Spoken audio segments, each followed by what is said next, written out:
Hello students, welcome once again back to study the different methods of distillation under the unit number 4 of the course Mass Transfer 1. So this is the session number 7. So in the sixth session, we started a discussion on the special methods of distillation. So we are now supposed to continue that topic. So this is what we learned in the last class. So we understood how a multi-component distillation can be carried out. So we also had an introduction about the different special methods of distillation. So then we learned the general principle of steam distillation and how it can be used to separate the high boiling constituent uh, in a most economical way compared to the ordinary distillation technique. So let us now look into other important special distillation techniques such as azeotropic distillation, extractive distillation. So let us later compare the two methods of special distillation. So azeotropic distillation is that process of distillation in which a third component is added to the binary azeotrope to effect complete separation. So such a method of distillation is called azeotropic distillation. So all of you know what is how azeotropic mixture cannot be separated by ordinary distillation technique. So azeotropic mixture is that one which is expected to form at some concentration uh, um, a vapor liquid equilibrium mixture that has the same composition in both the phases. So such mixtures cannot be separated by ordinary distillation method because their relative volatility is very less. So this is the introduction for an azeotropic mixture. So the definition of an azeotrope is the vapor liquid equilibrium mixture having the same composition in both the phases. So because of this, the azeotrope, when it is boiled, it produces a vapor having equilibrium liquid composition equal to vapor phase composition. So in other way, we can say that alpha will be equal to 1 for such a mixture. So then when alpha equals to 1, then the separation by distillation is not possible. So these basics we already have learnt in the third unit. So when you add a new substance to such a mixture, so it increases the relative volatility of the binary azeotrope that is present by breaking that binary azeotrope and forming a ternary azeotrope or a heteroazeotrope with one or more of the component in the mixture. So here that third component what we are adding is called as a solvent and entrainer. So in that way, it increases the relative volatility, also breaks the binary azeotrope. So in that way, we can separate the components from the original mixture with the help of a third component, which is called as solvent or entrainer. So when the mixture is subjected to fractionation after adding the solvent or entrainer, the solvent will be present on most of the plates of the column in appreciable concentration. So in that way, it will be successful in separating the components present in the original solution. So that way we can separate the mixtures present in a azeotropic mixture. Okay, so for example, one azeotropic mixture that is ethanol water, when you have around 89 mole percent of ethanol in the mixture, forms an azeotrope as shown in the figure.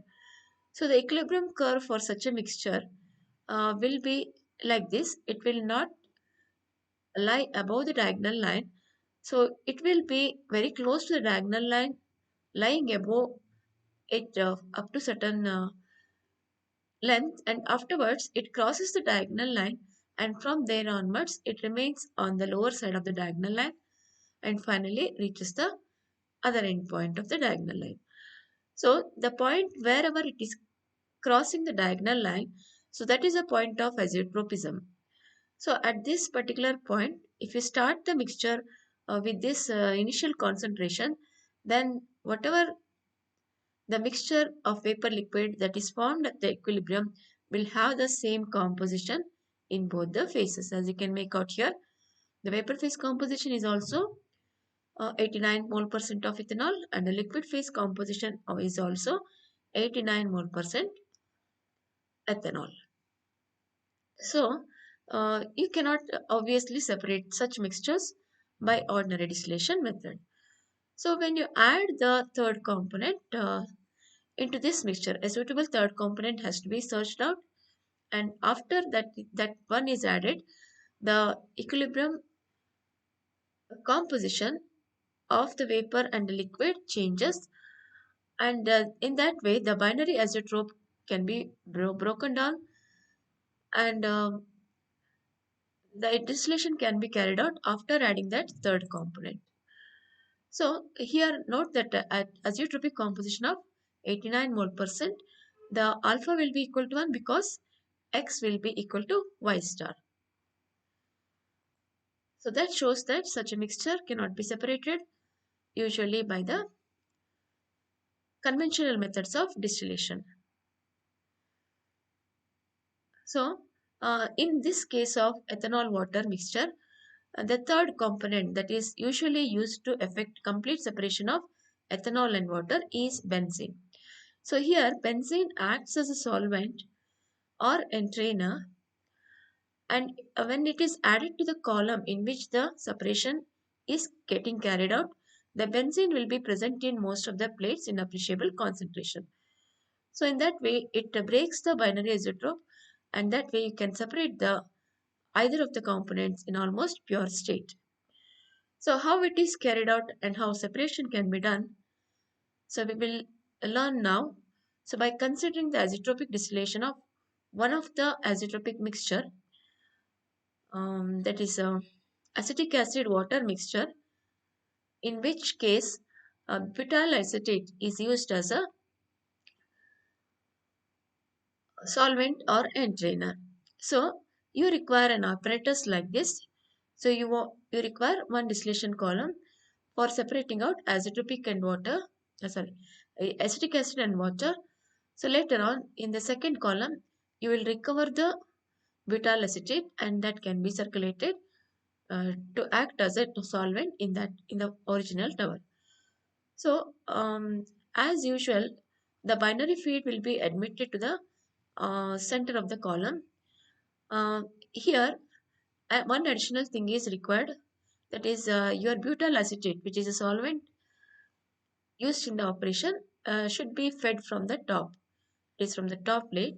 So from here onwards, that ester will remain on the all the plates in appreciable concentration. So as a result of the presence of this butyl acetate, then the binary isotope will be broken. So then from the top of the column, the butyl acetate and water both will together vaporize and go out from the top, while the acetic acid, being a high boiling constituent, will come out from the bottom in almost pure form. So in the first hour, separation of one of the component takes place in this manner. So then what you have is a ester water layer, so which will be condensed in this condenser and collected, so which separates into two layers. One of the layer, that is top layer, will be rich in butyl acetate, so it will be saturated with a small quantity of water. Then this mixture, so being rich in butyl acetate, that is ester, can be recirculated back to the first column to act as a solvent. The other layer, which is rich in water and saturated with a small amount of butyl acetate, will be taken to a second auxiliary column. So here the distillation is carried out. The mixture will enter from the top. The butyl acetate will be distilled as a top product, while the water is separated out as a bottom product. The separated butyl acetate will be again condensed and added to the top layer. So this layer, being rich in butyl acetate ester, can be recirculated back to the first column. So in the first column, acetic acid is removed. In the second column, water is separated. So that is how the binary mixture of azeotrope and water can be separated by using butyl acetate as the solvent or entrainer. So that is how we can carry out the azeotropic distillation. Now just observe, acetic acid can be separated from water by ordinary distillation methods, but at a great expenditure because of the low relative volatility of the components. So the operation, if carried out with the ordinary method, we can still can separate as acetic acid from water, but the operation will be very costly. So that reason makes the use of butyl acetate as a solvent, and this is added to the mixture of acetic acid and water. When this is added, forms an heteroazeotrope with water. So that is the heteroazeotrope, means that two-layer azeotrope. So that is formed with water will be distilled as a overhead product from the first column. So it forms a heteroazeotrope with water as it is slightly soluble in it. So therefore, if at least a sufficient butyl acetate is added to the top of the distillation column 1, as shown in figure, it forms an azeotrope with all the water of binary azeotrope and can readily be distilled from the high boiling acetic acid, which leaves as a residual product. So here, when you add that butyl acetate ester, so from here it is added in sufficient quantity so that it will be present in all the plates in appreciable concentration. So this butyl acetate, as it is less volatile, less soluble in water, it forms a heteroazeotrope with all the water that is present in the feed. So in that way, it vaporizes along with the water to be carried as vapor from the top of the column. So in that way, the residue, whatever that comes out from the bottom, is nothing but almost pure acetic acid. So that is how we can produce the glacial acetic acid in the first column. And in the second column, we can separate water from ester, and that butyl acetate, after getting separated, can be again used as a solvent in the first column. Okay, the heteroazeotrope on condensation. So this is the heteroazeotrope, a mixture of ester water. Ester is the butyl acetate that is taken to condenser where it is liquefied, and after liquefying, if it is taken into this decanter, so here two layer of liquids will form. The top layer being rich in water, bottom layer being rich in top layer being rich in ester, the bottom layer will be rich in water. The top layer containing mostly ester is used as a solvent in the first column. So while the bottom layer containing water in more amount will be taken to the second column, so where it can be easily separated from the ester, so that as a top product goes back to the ester layer of the decanter, so from where it can be recirculated to distillation column 1.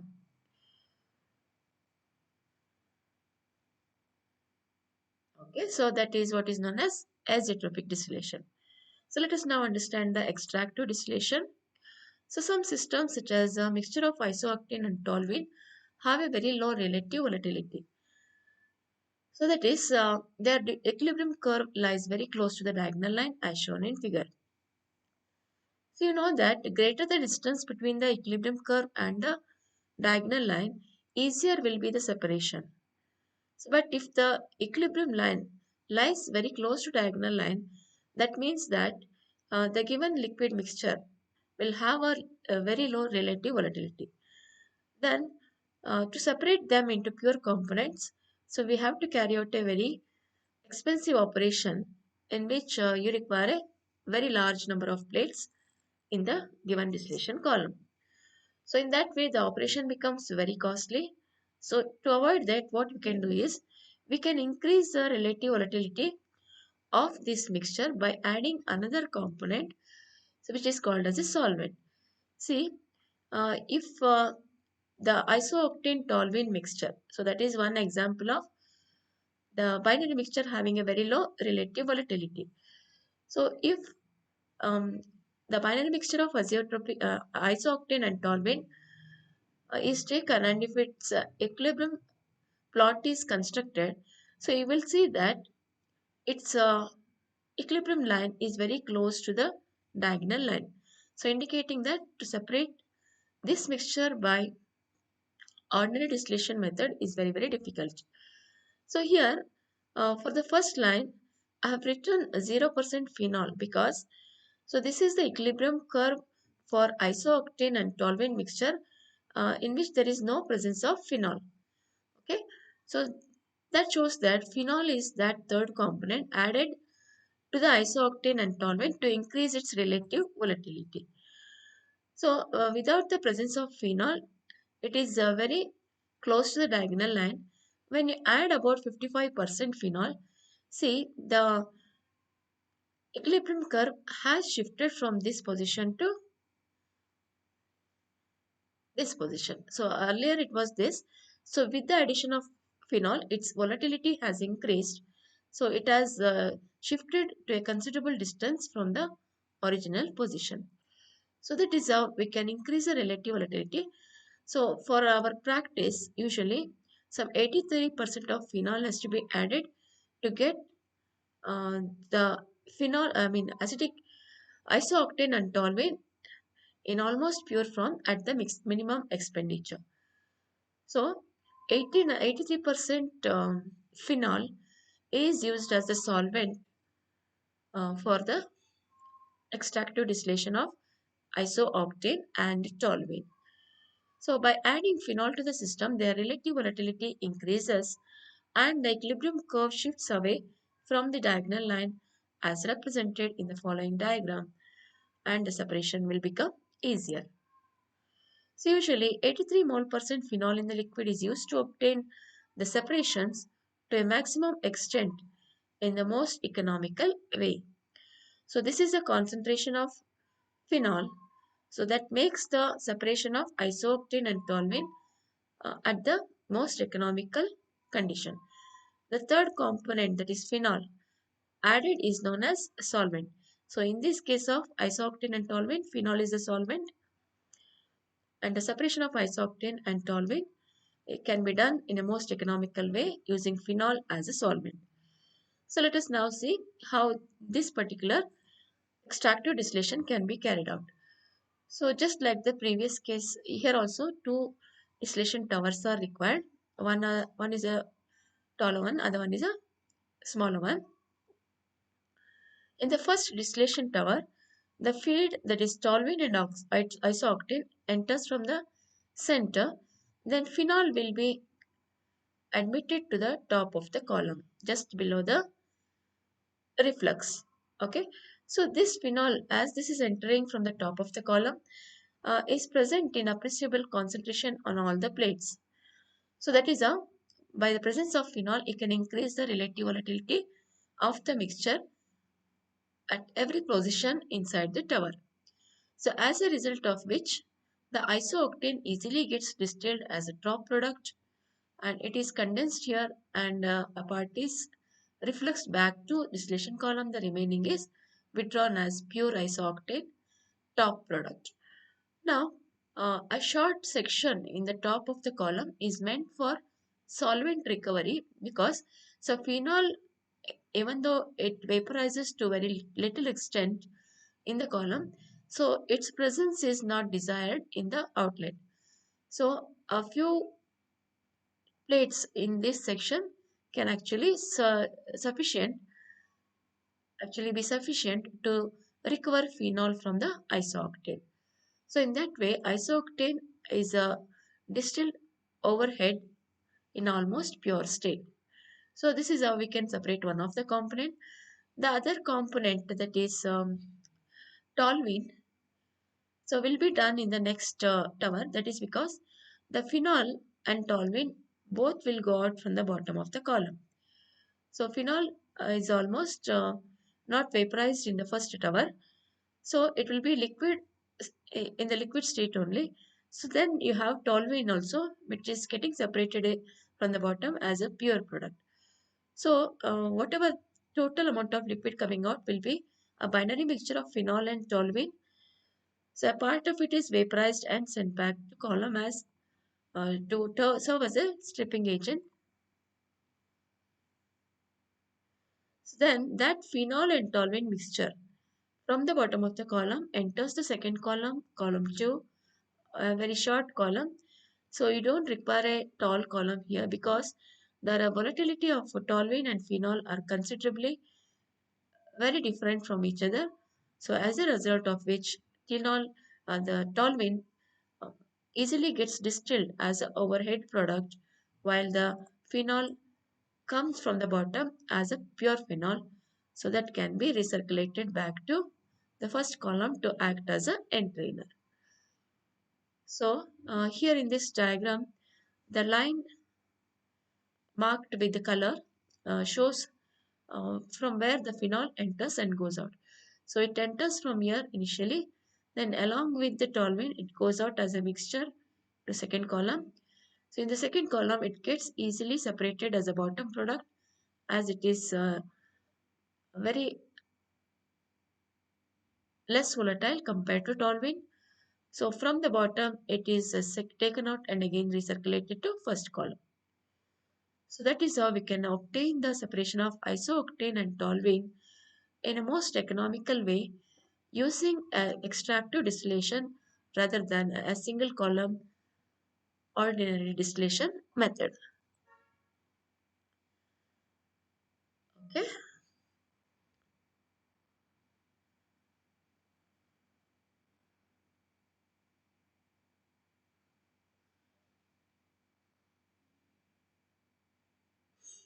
Okay. Let us now see the solvent requirements that is used in extractive distillation.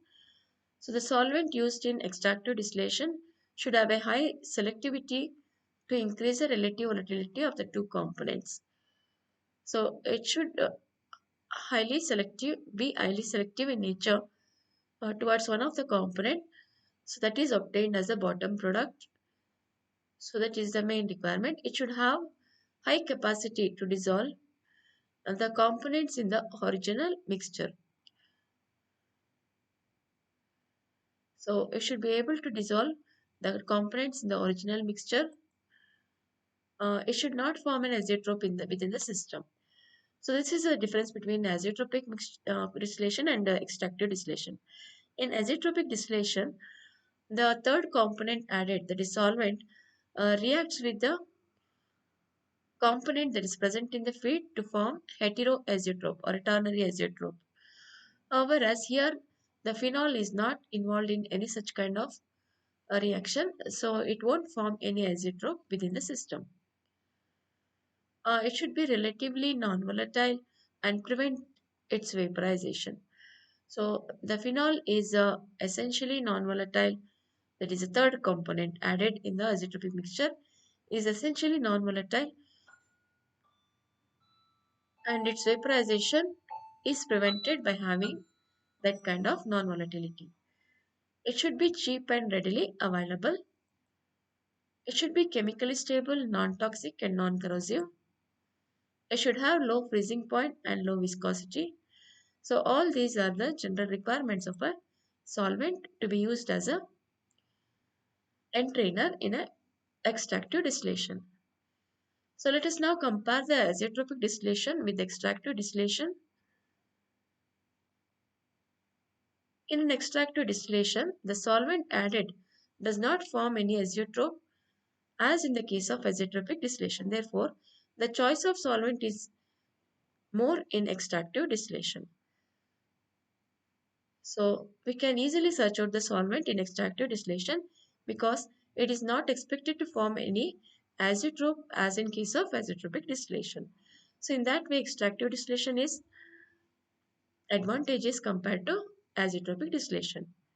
In an extractive distillation, the solvent recovery is very easy because it is relatively non-volatile. So the solvent used in extractive distillation is relatively non-volatile in nature. That way, we can easily recover the solvent. Whereas in azeotropic distillation, the solvent will be vaporized to go out from the top of the column along with one of the component. in the form of a heteroisotope. So in that way, recovery is slightly difficult in case of azeotropic distillation compared to extractive distillation. So with all these advantages, the extractive distillation is comparatively more advantageous than the azeotropic distillation. So this is what we studied in today's class. So we understood the principle and working of azeotropic distillation and its applications. We also discussed the same aspects of extractive distillation. So then we had a comparison between the two special methods of distillation. So let us understand the topics through by answering some of the multiple choice questions. The equilibrium liquid composition compared to the vapor composition in case of azeotropic mixture is more, less, same, either more or less depends on the system. Okay, so it is always a characteristic of azeotropic mixture that the vapor composition will be equal to liquid composition. So it will be same as the liquid composition. So option C is the right answer.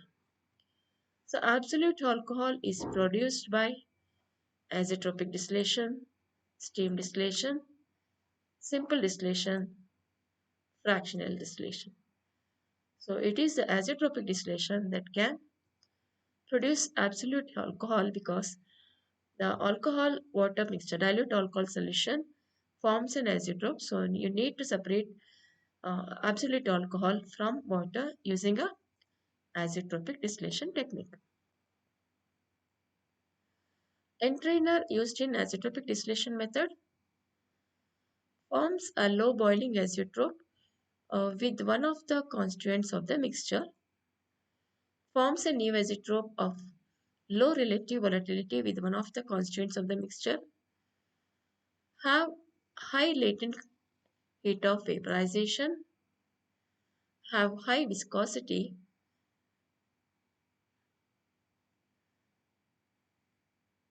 to provide high tray efficiency. So which among these is the right statement with respect to the entrainer or the used in a azeotropic distillation? Does it form a low boiling azeotrope with one of the constituents in the mixture? Does it form a new azeotrope of low relative volatility with one of the constituents of the mixture? So, does it form, is it the fact that it has a high latent heat of vaporization or it has high viscosity to provide high tray efficiency? Okay, high viscosity is never desired. So, option D can be dismissed right away.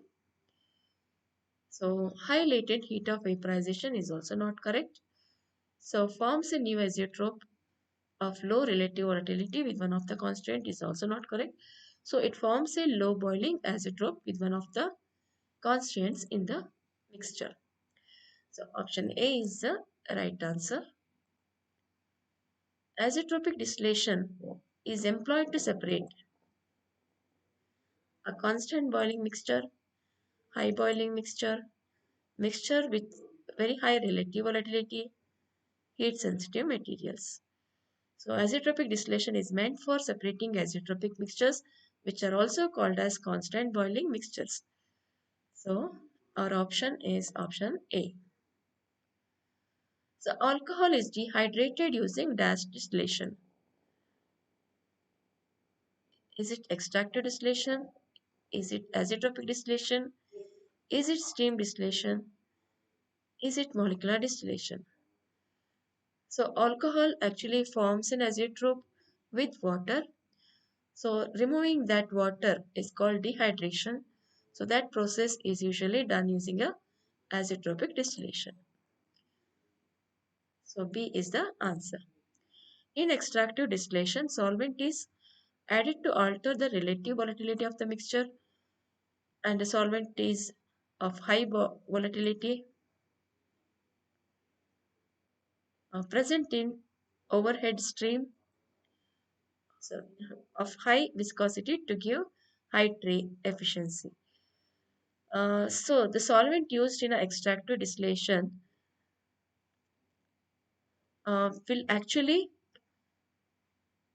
affect the relative volatility of the original mixture, because extractive distillation is meant for separating the mixtures having a very low relative volatility. So without increasing its relative volatility, we cannot separate such mixtures. So the basic function of the solvent in that case is to increase the relative volatility.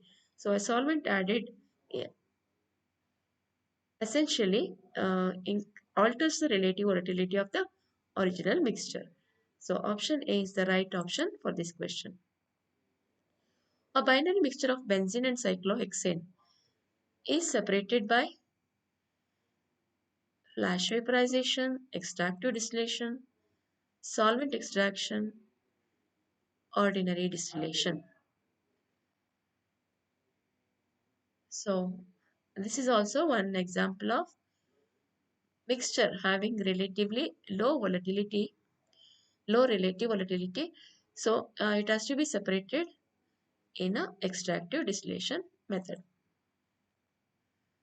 So which of the following is used as entrainer for the separation of acetic acid water mixture by distillation?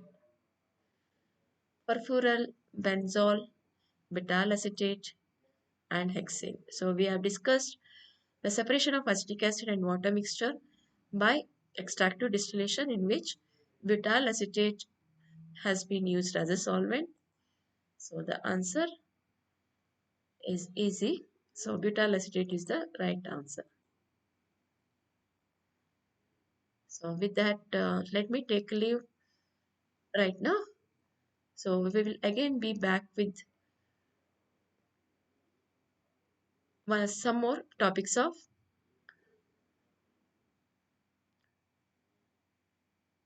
special methods of distillation. So thank you for being a part of the class. So I hope all of you have understood the concepts. So please go through the video links that are provided in the presentation, so that help you understand the concepts in a better manner. So also go through the multiple choice questions. Um, Keep practicing the various topics. Okay, so let me again meet you in the next class.